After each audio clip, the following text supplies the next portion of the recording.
जय हिंद। देखिए, ईरान अपने न्यूक्लियर प्रोग्राम में कहाँ तक पहुंचा है और यूरेनियम से इनरिच यूरेनियम बनाने में और परमाणु बम बनाना इतना जटिल प्रक्रिया क्यों होती है, और इसके बारे में हम लोग पूरे डिटेल से समझते हैं। देखिए, कोई भी परमाणु बम हो या फिर न्यूक्लियर रिएक्टर हो, उसमें जो यूरेनियम का यूज होता है, वो ये यूरेनियम जो होता है वो यूरेनियम 235 का यूज होता है। इसे येलो केक कहते हैं क्योंकि ये येलो कलर का होता है। हालांकि जब हम इसे शीशे में रखते हैं तो ऑक्सीजन से रिएक्शन करने के बाद और कई सारे रिएक्शन के बाद ये हल्का ग्रीनिश टाइप का भी दिखने लगता है। यूरेनियम को हम लोग आशा का धातु कहते हैं, आशा का धातु। और कई बार एग्जाम में जब ये पूछता है भविष्य का ईंधन, तो कंफ्यूज मत हो जाइएगा लोग, भविष्य का ईंधन हाइड्रोजन होता है। भविष्य का ईंधन हम लोग हाइड्रोजन को बोलते हैं, हाइड्रोजन को। और आशा का धातु का कर कहेगा तो यूरेनियम होगा। येलो केक भी होगा तो यूरेनियम। दुनिया का सबसे महंगा पदार्थ यूरेनियम है। हालांकि इसकी प्राइस का कभी कोई डिस्क्लोज किया नहीं इंटरनेशनल मार्केट में, हालांकि दुनिया का सबसे महंगा पदार्थ है। अब ये यूरेनियम इतना महंगा है क्यों? क्योंकि देखिए, यूरेनियम जो नेचुरल यूरेनियम मिलता है वो यूरेनियम 238 होता है, ये किसी काम का नहीं है। यूरेनियम 238 नेचुरल में मिलता है, वो 99.7% होता है, यानी लगभग जितना भी यूरेनियम हमें मिल रहा है वो हमारे किसी काम का नहीं है। यूरेनियम 99.3 होता है, 7 लिख दिए 3। अब ये जो हमें हमें जो प्राप्त करना है यूरेनियम 235 चाहिए। अब ये यूरेनियम 235 कितना चाहिए, कितना है प्रकृति में? 0.7%। यानी हमें 100 kg यूरेनियम मिलेगा ना, तो उसमें केवल 700 ग्राम हमें काम लायक यूरेनियम मिलने वाला है। ऐसे अगर परसेंटेज नहीं समझ में आ रहा है तब यहाँ पर, तो 100 kg में 700 ग्राम कितना अजीब हो जाएगा यहाँ पर। तो और दूसरी क्या है ना, दोनों मिक्स होता है। यूरेनियम 235 और यूरेनियम 238 दोनों मिक्स होता है। हमें 238 का काम नहीं है, हमें काम है 235 का। अब इसी को इंप्रूव कर दिया जाता है और 235 को जब एक्सट्रैक्ट करके बाहर निकालते हैं तो उसी के यूज करके हम परमाणु बम बनाते हैं। यही शकल है परमाणु बम की। या फिर उसको बिजली घर में बना के उससे बिजली बनाते हैं यहाँ पर। अब इसको कैसे हम लोग लाते हैं इसे समझते हैं। हम जो यूरेनियम मिला है हमें, उसमें 235 भी है और 238 भी है। 235 और 238 दोनों है। इन दोनों ही यूरेनियम को एक सेंट्रीफ्यूल नामक डिवाइस में डालकर, सेंट्रीफ्यूजल नाम के डिवाइस में डाल के गोल गोल घुमाया जाता है। अब जैसे दही में हम लोग ऐसे मथनी डाल के गोल गोल घुमाते हैं, मक्खन अलग हो जाता है, दही मलाई अलग हो जाता है। सेम वही चीज होता है जिसे हम अपकेंद्र बल या सेंट्रीफ्यूगल कहते हैं। तो इसके जो सेंट्रीफ्यूज होते हैं उसी में इसको गोल गोल घुमाया जाता है। इस गोल गोल घुमाने से फायदा ये होता है कि यूरेनियम 238 साइड में हो जाता है। यूरेनियम 238 जो है ये साइड में आ जाता है, और हमें जो जरूरत होती है यूरेनियम 235 की, ये यूरेनियम 235 बीच में चला जाता है और हम इस बीच वाले से निकाल लेते हैं। इन दोनों में आपस में दोबारा ना मिले और आसानी हो इसे हटाने के लिए, इसलिए इसमें यूरेनियम हेक्साफ्लोराइड नाम की गैस को अंदर डाल के उसके बाद इसे घुमाया जाता है। इसकी फिक्स स्पीड होती है कि इतने स्पीड पे घुमाएंगे तो एक्सट्रैक्ट अच्छे से होगा, और अगर स्पीड कम और ज्यादा होगी तो इसमें बहुत प्रॉब्लम आ जाएगा। ईरान ने भी ऐसे ही न्यूक्लियर प्रोजेक्ट बनाए थे, लेकिन उसके इस सेंट्रीफ्यूल के कंप्यूटर को इसराइल ने हैक कर लिया। जो कंप्यूटर इसे गोल गोल घुमा रहा था उसी को हैक कर लिया। अब वो स्पीड कभी बढ़ा देता था, कभी घटा देता था, कभी बढ़ा दिया कभी घटा दिया। तो उसे जो यूरेनियम 238 से यूरेनियम 238 से यूरेनियम 235, यूरेनियम 235 ये जो मिलना चाहिए ये उतनी अच्छी क्वालिटी का नहीं मिला। इसराइल कितना समझदार, कितना साफ दिमाग है उसका, उसने कहा कि अगर ब्लास्ट करेंगे तो सोच रहा है दोबारा बना लेगा। उससे ऐसा ना बनाते हैं कि कामे लायक ना रहे, उतना तगड़ा विस्फोट ना हो सके। तो ये इसराइल ने किया था, सेंट्रीफ्यूल की स्पीड को कभी बढ़ाता था कभी घटा देता था, कितना ऐसा करता था कि प्योरिटी ही उसमें नहीं रह पाती थी। तो इसराइल का प्रोग्राम जो ईरान के बेसिकली प्रोग्राम को रोकने के लिए ये सारी चीजें की गई थी। अब जो यूरेनियम हमें 235 मिलेगा, यूरेनियम 235, अब ये यूरेनियम 235 को और भी प्यूरिफाई किया जाएगा। तो पहले तो 238 से हमें ले आना है 235, यूरेनियम 238 से हमें बनाना है 235। अब जब 235 मिल गया, अब इसे और प्योर किया जाएगा। अगर 5% इंक्रीज करेंगे, 5% प्योरिटी लाएंगे, इनरिच करके, इनरिच बोला जाता है उसे, प्योर नहीं बोल के इनरिच कहेंगे यहाँ पे, तो उससे हम परमाणु बिजली घर बना सकते हैं।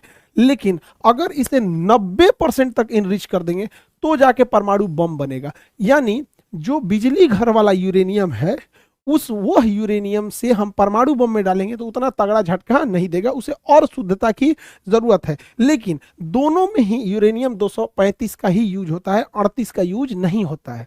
यूरेनियम 235 को साफ करके जब इनरिच करके ले आते हैं तो इस तरह से उसे बंडल बना के रख लेते हैं यूरेनियम को। अब समझिए 1 kg यूरेनियम 235 में, 238 में नहीं भैया, 1 kg यूरेनियम 235 27 लाख केजी कोयला के बराबर ऊर्जा देता है। यानी कहीं पर 27 लाख कोयला जला दीजिए, 27 लाख केजी कोयला जला दीजिए, जितना आग लगाएगा, जितना तबाही मचाएगा, जितना त्रहिमाम त्रहिमाम कर देगा, उतना ये अकेला 1 केजी कर देगा यहाँ पे। इसलिए दुनिया का सबसे महंगा पदार्थ होता है यूरेनियम। अब कहते हैं लोग परमाणु बम इतना खतरनाक क्यों होता है? अरे भैया 27 लाख केजी कोयला के बराबर एनर्जी है। आप अपने ही जिला में 27 लाख केजी कोयला छींट दीजिए और उसमें माचिस मार दीजिए, देखिए आपका शहर उड़ा देगा पूरी तरह से। वही तो काम ये कर रहा है, बस उसमें कम ही मात्रा में उतना है स्टोर है एनर्जी यहाँ पर, इसलिए ये इतना महंगा बिकता है यूरेनियम। हालांकि कोई इसका रेट अभी तक नहीं खोला है। अब इसी यूरेनियम को रख के भड़का दिया जाता है, ब्लास्ट करता है, तो इसमें से इतनी हाई मात्रा में ऊर्जा निकलती है, इतनी ज़्यादा कि इंसान वेपराइज हो जाता है, भाप बन जाता है, इंसान भाप बन जाता है। इतनी भयानक इससे ऊर्जा निकलती है और इससे दूर दूर तक इसका जो रेडिएशन होता है, हवा बहा के इसके धुआं को ले जाएगी, रेडिएशन को ले जाएगी, बाकी जगहों पर कैंसर होकर लोग मर जाएंगे यहाँ पे। इससे रेडिएशन से बचने के लिए पोटेशियम आयोडाइड की गोली खाई जाती है। हालांकि क्वेश्चन पूछा था कि कौन से जानवर पे रेडिएशन का असर नहीं पड़ेगा जिसकी त्वचा काइटिन की बनी होती है, जैसे कॉकरोच। कॉकरोच के अगर मान के चलिए इसी मोहल्ले में परमाणु बम गिरा तो इस मोहल्ला का मर जाएगा, लेकिन अगर 10-15 किलोमीटर दूर गिरा है, हम लोग अगर देख भी लेंगे ना तो उसके रेडिएशन से हम मर जाएंगे, लेकिन कॉकरोच नहीं मरेगा यहाँ पर। ठीक है, अब परमाणु बम को, ये शकल है परमाणु बम का, इसको जमीन पे फोड़ेंगे तो उतना खतरनाक नहीं होता है, क्योंकि जैसे जमीन पे फोड़ेंगे ना, इससे निकलने वाली हानिकारक गैस, इससे निकलते सबसे ज्यादा क्या होता है, प्रॉब्लम क्या आता है परमाणु बम फटता है तो यहाँ पर इसमें सबसे बड़ा जो प्रॉब्लम आ जाता है, इससे एक्सरे निकलने लगता है। और ये एक्सरे जो निकलता है लगभग 250 रोंटजन पे निकलता है। एक्सरे का मात्रक होता है रोंटजन, 250 रोंटजन पे एक्सरे निकल जाता है, जो बहुत खतरनाक होता है। हम लोग जो एक्सरे कराते हैं वो लगभग 6 रोंटजन 10 रोंटजन इस तरह से होता है। 250 रोंटजन पे कोई बचेगा नहीं, पूरा मांस फाड़ के निकल जाएगा। और इसके बाद इसमें से गामा रेज निकलती है, गामा रेज। अब ये गामा रेज जो होती है ये इतनी घातक होती है कि हमारी कोशिकाओं को मारने के लिए गामा रेज का यूज किया जाता है। बहुत हल्की मात्रा के गामा रेज का यूज जिस एरिया में कैंसर होता है उसे मारने के लिए किया जाता है कि कैंसर मर जाए, लेकिन इतना हाई पावर का इसमें से गामा रेज निकलता है कि पूरी शरीर मर जाती है यहाँ पे। तो ये 2 ही खतरनाक रेडिएशन होती है। और सबसे ताज्जुब की बात यह है कि ना हम लोग गामा रेज को देख सकते हैं, गामा रे भी हमें नहीं दिखाई दे सकता है और ना ही हमें एक्सरे दिखाई दे सकता है, तो हमें दिखेगा ही नहीं, अचानक आर पार होकर मर जाएगा आदमी यहाँ पे। यही खतरनाक, जैसे कोरोना कहाँ हम लोग को दिखता था, अचानक किसी को हुआ कोरोना मर गया यहाँ पे, तो वही होता है यहाँ पे। अगर गामा रेज लग गया तो पता ही नहीं चलेगा वो क्या हो गया, 10-15 दिन बाद 1 हफ्ता बाद आदमी मर जाता है। तो परमाणु बम एक तरह का विस्फोटक घातक नहीं होकर यह एक प्रकार का प्रदूषण है, जिसे नाभिकीय आपतन कहते हैं, न्यूक्लियर फॉलआउट कहते हैं। इस जमीन पे अगर पटका गया तो इसके जितने रेडिएशन है हानिकारक, उसी मोहल्ले में घर द्वार गली कुची में भस जाएगा और दूर तक खतरनाक इसका असर नहीं जाएगा। इसलिए जब भी परमाणु बम को ड्रॉप किया जाता है तो इसमें एक डेटोनेटर लगाया जाता है और वो डेटोनेटर हाइट को नापते रहता है, बैरोमीटर से सेट रहता है कि जब वो 600 मीटर की ऊंचाई पर शेष रहता है तो इसी ऊंचाई पे ब्लास्ट किया जाता है। कभी भी जमीन पे ले आके परमाणु बम को नहीं ब्लास्ट किया जाता है। तो जापान और हिरोशिमा पे भी जो गिरा था वो 600 मीटर के हाइट पे गिरा था ताकि मैक्सिमम तबाही हो सके और उसका रेडिएशन पूरे चारों ओर फैल जाए और इसका असर 30,000 साल तक रहता है। ये नहीं कि आज परमाणु बम फूट गया तो कोई दिक्कत नहीं, इसका असर रहेगा 30,000 साल तक। बहुत बुरा असर रहता है, उस एरिया के जीन जेनेटिक्स सारी चीज़ों को चेंज कर देता है। अब इसी को बनाने में लगा हुआ है ईरान। अब इंटरनल खबर है कि ईरान ये बना चुका है। जैसे भारत भी परमाणु बम बहुत पहले बना लिया था, लेकिन उचित समय नहीं आ रहा था परीक्षण करने की, पॉलिटिकल क्लियरेंस नहीं मिल रही थी। अटल बिहारी वाजपेयी के समय तो पूरी तरह से पॉलिटिकल क्लियरेंस मिल गया। उसी तरह ईरान लगभग बना चुका है और इसके बनाने में हेल्प किया है तो रूस ने हेल्प किया है, क्योंकि रूस को पता है कि अगर ईरान चला गया तो फिर रूस के लिए खुला समर्थन करने वाला कोई देश नहीं आएगा, क्योंकि भारत बैलेंस करके चलता है, चीन को दुनिया से मतलब ही नहीं है। तो ईरान और ये बैलेंस इसको रखना जरूरी है। अब ये ईरान अगर परमाणु बम बना भी लिया है तो उसका सबसे बड़ा दुश्मन इजराइल है। अब इजराइल के पास आयरन डोम है, अगर ये मिसाइल में भर के मारेगा भी तो इजराइल मार के गिरा देगा। तो इजराइल की एक कमजोरी, वो हाइपरसोनिक मिसाइलों को नहीं मार पाता है। हाइपरसोनिक मिसाइलें बहुत तेज गति से चलती हैं, उसे मार नहीं पाता है। तो रूस ने हाइपरसोनिक मिसाइल भी थमा दिया है ईरान को। अब ईरान कैसे कंफर्म करे कि वो हाइपरसोनिक मिसाइल सही में काम कर रहा है कि नहीं, या फिर इजराइल पे मारा और इजराइल उसे काउंटर कर पा रहा है कि नहीं। तो ईरान ने क्या किया, वही हाइपरसोनिक मिसाइल थमा दिया यमन के हूती विद्रोहियों के पास, और यमन के हूती विद्रोहियों ने यहां से चला दिया हाइपरसोनिक मिसाइल इजराइल पे, और इजराइल पे जाके गिर भी गया। अब समझो, उस मिसाइल में खतरनाक विस्फोटक नहीं है, तब ना इजराइल बच जा रहा है। अगर उसी में परमाणु बम भर दे और तब मार दे तो भैया तुम काउंटरे करके क्या करोगे, तो गिर गया वहां पर। तो ये बड़ी खतरनाक इन दोनों देशों के बीच परमाणु हमला का डर है। यहाँ पे इजराइल के पास पहले से परमाणु है। हमारे लिए भी ईरान बहुत जरूरत की चीज है, हमारे लिए रूस भी जरूरत है। इंटरनेशनल रिलेशन में हमारा कोई नहीं होता है। जब हमारे ऊपर ताज होटल पे हमला हुआ, अजमल कसाब ने नंगा नाच करा दिया था मौत का वहां पर, और तबाही तबाही हो गई थी। आपको जान के ताज्जुब होगा, इजराइल ने अजमल कसाब को आतंकवाद की श्रेणी में नहीं डाला था। और वो डाला कब, इस साल डाला है, जब उसके यहाँ पड़ा है तब। 15 साल तक भारत ने, 16 साल तक रिक्वेस्ट किया कि भैया अजमल कसाब तो आतंकवादी है। तो इजराइल ने कहा कि भाई हम काहे को दुश्मनी ले पाकिस्तान के आतंकवादियों से। तो इंटरनेशनल रिलेशन में ये मायने नहीं रखता है ना कि सामने वाला क्या है, हमारा इंटरेस्ट क्या है, ये मायने रखता है। अब जान के ताज्जुब होगा, पूरी दुनिया अजमल कसाब को आतंकवादी मान रही थी, इजराइल नहीं मान रहा था, अभी माना है वहां पर। तो भारत भी हमास को, हिजबुल्ला को नहीं आतंकवादी संगठन में रखता है। भाई तुम हमारे लिए खड़े रहोगे तब तो हम तुम्हारे लिए खड़े रहेंगे। इंटरनेशनल रिलेशन में हमेशा याद रखिएगा, ना कोई हमारा परमानेंट दोस्त, ना हमारा कोई परमानेंट दुश्मन। नरेंद्र मोदी जब गुजरात के चीफ मिनिस्टर थे तो अमेरिका ने उन पर ये गुजरात दंगों का एलिगेशन लगा के अमेरिका में घुसने पे प्रतिबंध लगाया था, कहता वीजा ही नहीं देते हैं यहाँ पे। और जब प्रधानमंत्री बन गए तो यही अमेरिका पिज्जा खिला रहा है, ट्रंप बुला के हाउडी मोदी और नमस्ते ट्रंप हो रहा है। तो इंटरनेशनल रिलेशन में कभी भी गांठ नहीं बांधा जाता कि मेरा परमानेंट दोस्त है, परमानेंट दुश्मन है। ईरान का सबसे अच्छा अगर कोई दोस्त था तो खोमैनी से पहले इजराइल ही दोस्त था उसका सबसे अच्छा।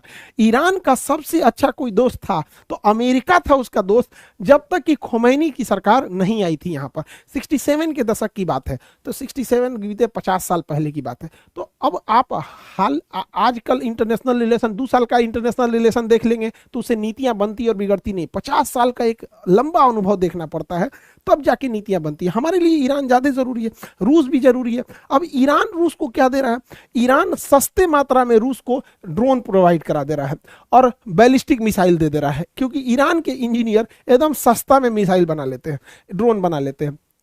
अब ये ड्रोन से बौछार कर दे रहा है यूक्रेन में।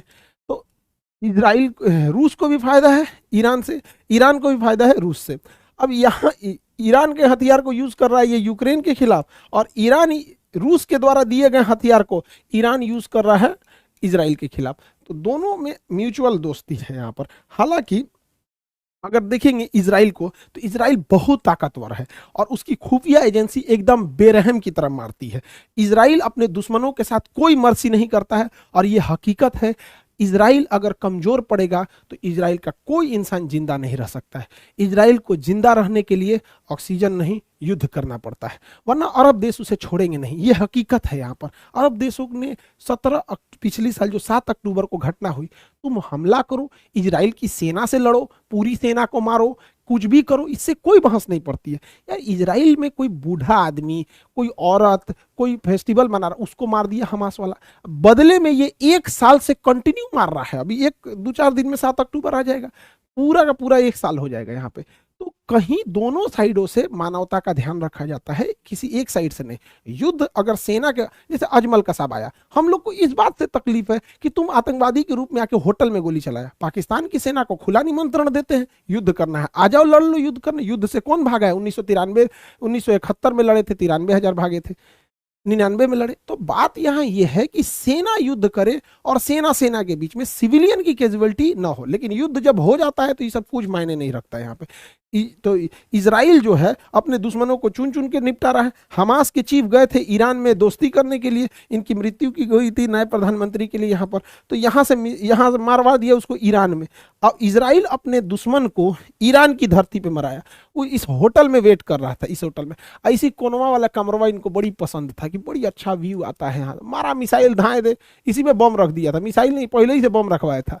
और इनको ना 3 बड़े कमरे थे यहाँ पर, एक इस साइड वाला कमरा था, एक इस साइड वाला, एक सेंटर कमरा, तीनों में बम रखा था इजराइल। रखवा दिया था वहां पर मोसाद के थ्रू, और जिस कमरे में रुकते वो वाला ब्लास्ट होता है। इसको फिक्स था कि यही वाला कमरा में रुके, वही कमरा ब्लास्ट हुआ, हानिया मृत्यु हो गई इनकी, और हमास अभी लीडर विहीन हो गया है। इजराइल के नीचे से मारता था हमास, हमास के चीफ हानिया को निपटा दिया। इजराइल के ऊपर लेबनान से मारता था हिजबुल्ला, हिजबुल्ला के चीफ नसरुल्ला को मार दिया। नसरुल्ला मरा नहीं रहता, नसरुल्ला जो है ये नहीं मरा रहा था, ये बंकर के अंदर था। तो एक मिसाइल मारी जाती है, वो डबल लेयर में फटती है, पहले बंकर में जाती है फिर फट जाती है। इसमें भी नसरुल्ला जो था बच गया था, लेकिन इजराइल ने अपने दुश्मन को मारने के लिए मिसाइल के अंदर जहरीली गैस भर दिया था, और उस जहरीली गैस के चपेट में आने से वहां मृत्यु हो गई। यहाँ पे ये काम तो इजराइल ने बहुत खतरनाक किया, लेकिन अगर यही टेक्नोलॉजी जहरीली गैस वाली आतंकवादियों के हाथ में लगी तो जो बम ब्लास्ट करते हैं सब, अब उस ससुरा उसमें जहर मिला के मारे सब, तो ब्लास्ट में तो डायरेक्ट जो चपेट में आएगा रेंज में वो जाएगा। अभी ससुरा ऐसा हानिकारक जहर और डाल के इसे ब्लास्ट करने लगे सब।